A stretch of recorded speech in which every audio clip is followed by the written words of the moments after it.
بسم اللہ الرحمن الرحیم اعوذ باللہ من الشیطان اللعین الرجیم بسم اللہ الرحمن الرحیم وبہ نستعین انہ خیر ناصر ومعین رب اشرح لی صدری ویسر لی امری واحلل عقدۃ من لسانی یفقہوا قولی۔ ہماری بحث ظن کے متعلق ہو رہی ہے کہ وہ ظنون کے جن کو اصل سے خارج کیا گیا ہے اور معتبر قرار دیا گیا ہے۔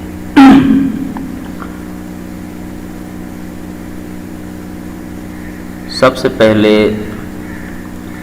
ظواہر کتاب تھے کہ جن کی حجیت کے بارے میں ہم نے ایک مفصل بحث کی ہے۔ آج جو فصل ثانی کے اندر ہم بحث کریں گے وہ ہے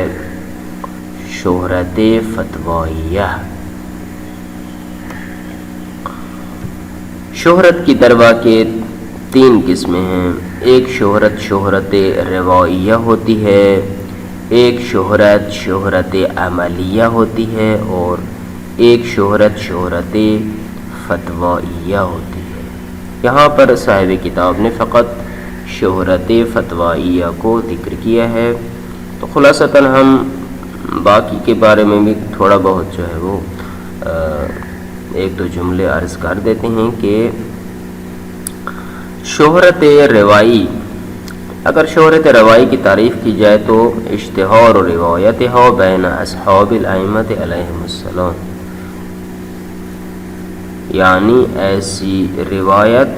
یا کسی بھی روایت کا ائمہ علیہم السلام کے اصحاب کے درمیان مشہور ہونا، یہ شہرت روائی کہلاتا ہے۔ یا مثلا ایسی روایت کی جس کو راویوں کی ایک بڑی تعداد نقل کرتی ہے، البتہ ان کا نقل حد تواتر تک نہ پہنچے، تو اسے کہتے ہیں شہرت روائی۔ شہرت روائی اس کو نام اس لیے دیا جاتا ہے چونکہ یہ روایت شہرت پا جاتی ہے، چونکہ متعدد روات جب اس کو نقل کرتے ہیں تو یہ بین الاصحاب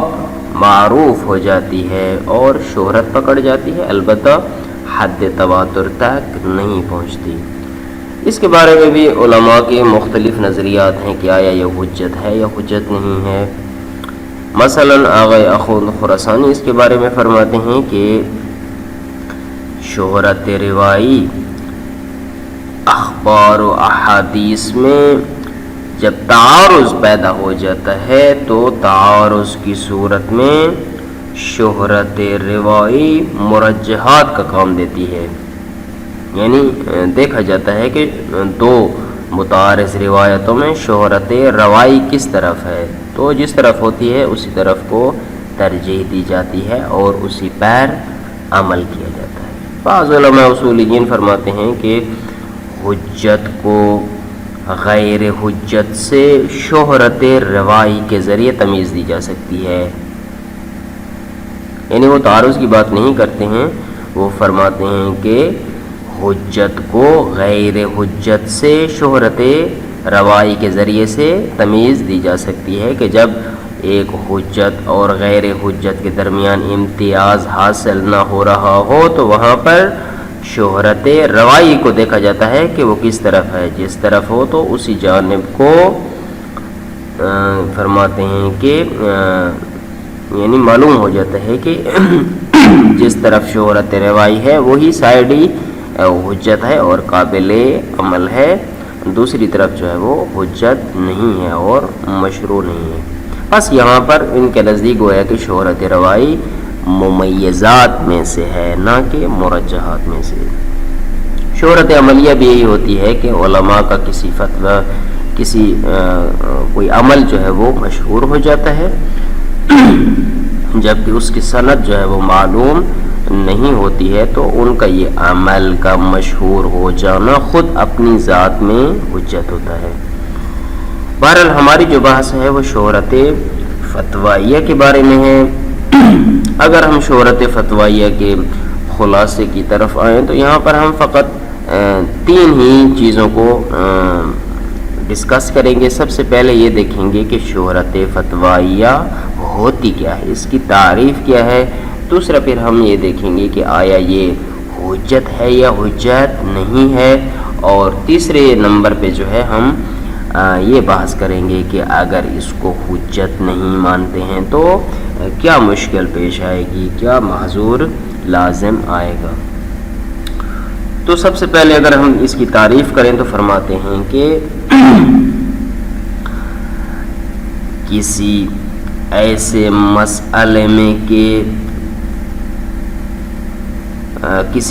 مسئلے میں علماء کا فتویٰ مشہور ہو جانا کہ جس مسئلے پر ہمارے پاس روایت معتبرہ موجود نہ ہو۔ مثلا قدماء میں یہ ہوا کہ انہوں نے ایک فتویٰ دیا جو کہ بہت مشہور ہو گیا۔ اب ہم اپنی کتابوں میں اس فتوے کو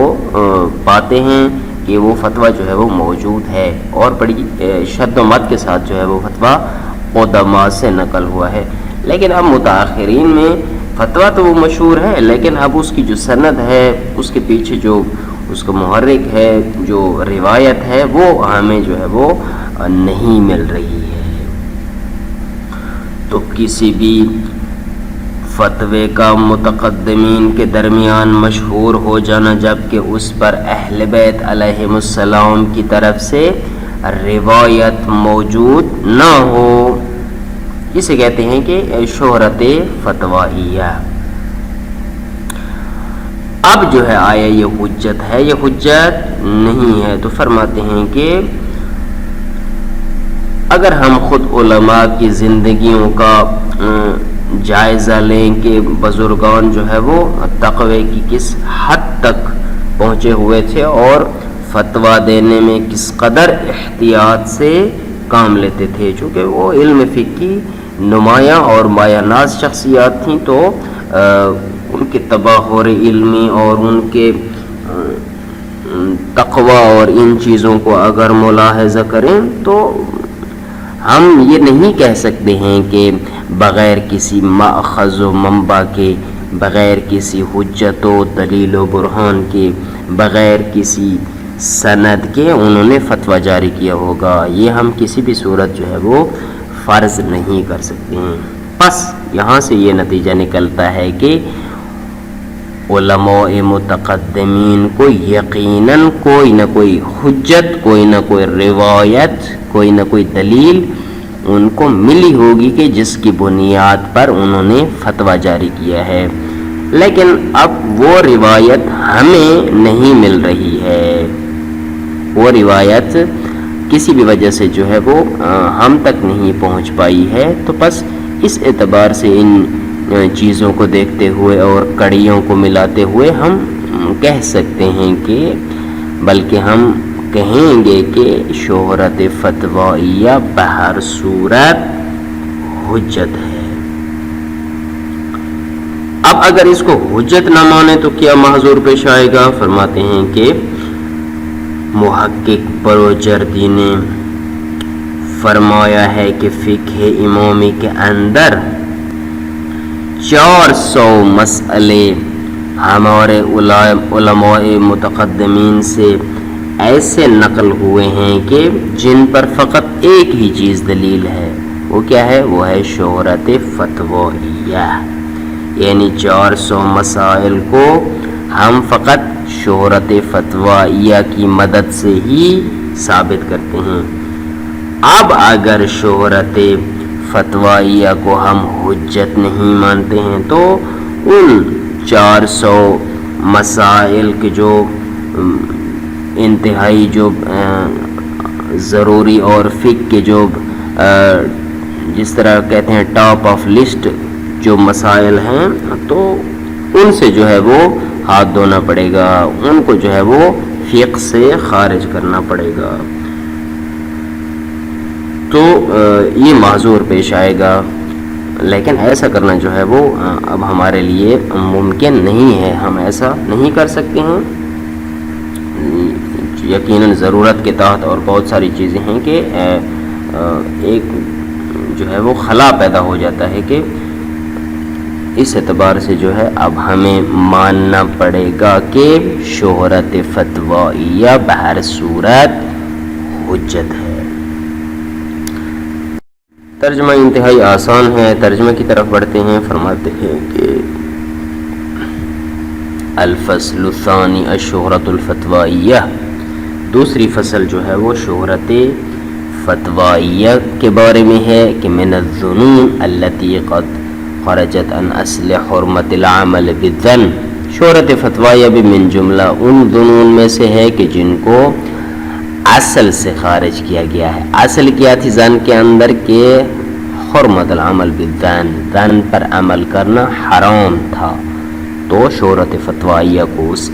اصل سے خارج کیا گیا ہے. الشہرت الفتویہ بین القدماء من الفقہاء، فرماتے ہیں کہ شہرت فتویہ کیا ہے، یعنی کسی بھی فتوے کا ہمارے متقدمین فقہاء کے درمیان مشہور ہو جانا. کیسے؟ وہی عبارت عن اشتہار الفتوی فی مسئلۃ، کسی بھی مسئلے کے بارے میں ہمارے بزرگ علماء کے فتویٰ کا مشہور ہو جانا کہ لم ترد فیہ روایت معتبرۃ، مثلا اس کے متعلق کوئی روایت معتبرہ جو ہے وہ وارد نہ ہوئی ہو. کیسے؟ مثلا اذا اتفق القدماء من الفقهاء على حکم فی مورد، کہ کسی بھی مورد کے اندر قدماء علماء سے فقہاء قدماء سے کسی بھی مورد میں کسی بھی حکم پر اتفاق ہوا ہے کہ مثلا فلاں کام کے بارے میں وہ اس مسئلہ پر متفق ہیں، لیکن ہوا کیا ہے اب ولم نجد فیہ نصا من ائمۃ اہل البیت علیہ السلام، لیکن اب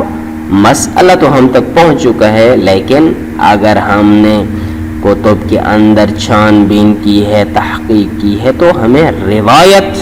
اور نص معتبر وہاں پر اہل بیت علیہ السلام کی طرف سے نہیں ملی ہے. اب یقع الکلام فی حجیت تلک شہرت الفتویہ، اس جیسے جو فتویٰ کے مشہور ہونے کے متعلق بحث واقع ہوگی کہ آیا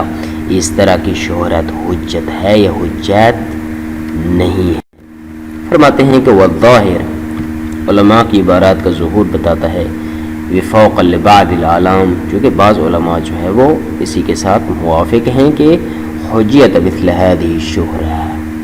اس جیسی شہرت جو ہے وہ حجت ہے. کیوں؟ لأنها تکشف عن وجود نص معتبر، چونکہ اس جیسی جو شہرت فتویہ ہے یہ کسی نص معتبر کے وجود کو کشف کرتی ہے کہ یقیناً نص معتبر موجود ہے، لیکن ہوا کیا ہے، وصل الیہم، ان تک تو پہنچی ہے، ولم یصل الینا، لیکن وہ روایت ہم تک، چونکہ وہ عصر معصوم علیہ السلام کے قریب تھے، تو وہاں تک جو ہے چونکہ مشکلات آئیں، مکتبے جلائے گئے، بہت ساری رکاوٹیں کھڑی کی گئیں، تو اس اعتبار سے جو ہے ہو سکتا ہے اور ایسا ہونا بہت حد تک ممکن ہے کہ ان کو ملی ہو روایت، لیکن ہم تک وہ جو ہے وہ متاسفانہ نہ پہنچ پائی. حتی دعاہم الی الافتاء علی ضوئہ، پس ہو سکتا ہے کہ ان تک روایت پہنچی ہو اور اس کی روشنی میں انہوں نے فتویٰ جاری کر دیا ہو اور وہ ہم تک ولم یصل الینا، ہم تک نہ پہنچی ہو. اذ من البعید ہے، چونکہ یہ تو نہیں فرض کر سکتے ہیں، یہ تو بہت بعید ہے کہ ان یفتی اقطاب الفقہ بشیء، کہ فقہ کی جو نمایاں اور مایہ ناز شخصیات ہیں، قطب الاقطاب جس طرح پیروں کے بارے میں کہا جاتا ہے، تو اصل یہی ہے کہ اقطاب فقہ کسی ایسی چیز کے بارے میں فتویٰ جاری کریں کہ بلا مستند شرعی و دلیل معتد بہ، کہ اس کے متعلق کوئی مستند شرعی موجود نہ ہو، کوئی قابل توجہ دلیل جو ہے وہ ان کے پاس موجود نہ ہو، اور پھر وہ فتویٰ جاری کریں، فرماتے ہیں از من البعید، یہ بات بہت دور کی ہے۔ وقد حکی سید مشایخنا المحقق البروجردی فی درس شریف، فرماتے ہیں کہ ایک مرتبہ جناب محقق بروجردی نے اپنے درس میں جو ہے وہ ایک حکایت نقل کی کہ فرمایا کہ ان فی الفقہ الامامی، کہ فقہ امامی کے اندر 400 مسئلۃ تلقاها الاصحاب قدیما وحدیثا بالقبول، فرماتے ہیں کہ فقہ امامی کے اندر بزرگ علماء جو پہلے موجود تھے، قدیم یا مثلا حدیث، وہ فرماتے ہیں کہ وہ 400 مسئلے ایسے ہیں کہ جن کو وہ کہتے ہیں کہ قبول کرتے ہیں، لیکن لیس لہا دلیل الا شہرت الفتوی بین القدماء، لیکن ان 400 مسائل پر کوئی اور دلیل نہیں ہے مگر ایک ہی دلیل ہے، وہ کیا ہے؟ الا شہرت الفتوی۔ اب اگر اس کو قبول نہیں کرتے ہیں شہرت فتویہ کی حجیت کو، تو بحیث لو حذفنا شہرت عن عداد الادلہ، اگر ہم ان ادلہ میں سے شہرت فتویہ کو حذف کر دیتے ہیں، ہوگا کیا؟ لا اصبحت تلک المسائل فتاوی فارغۃ مجردۃ عن الدلیل، تو وہ 400 مسائل کیا ہو جائیں گے؟ ایسے فتاوی ہو جائیں گے کہ جو فارغ ہیں، یعنی جو دلیل سے خالی ہیں۔ تو اس اعتبار سے جو ہے ایک فقہ کے اندر خلا پیدا ہو جائے گا، اور بہت سے جو ضروری مسائل ہیں ان سے محروم ہو جائیں گے۔ تو اس اعتبار سے ہمیں اب ماننا پڑے گا کہ شہرت فتویہ بہر صورت حجت ہے۔ صلی اللہ علیہ سیدنا محمد و آلہ الطیبین الطاہرین المعصومین۔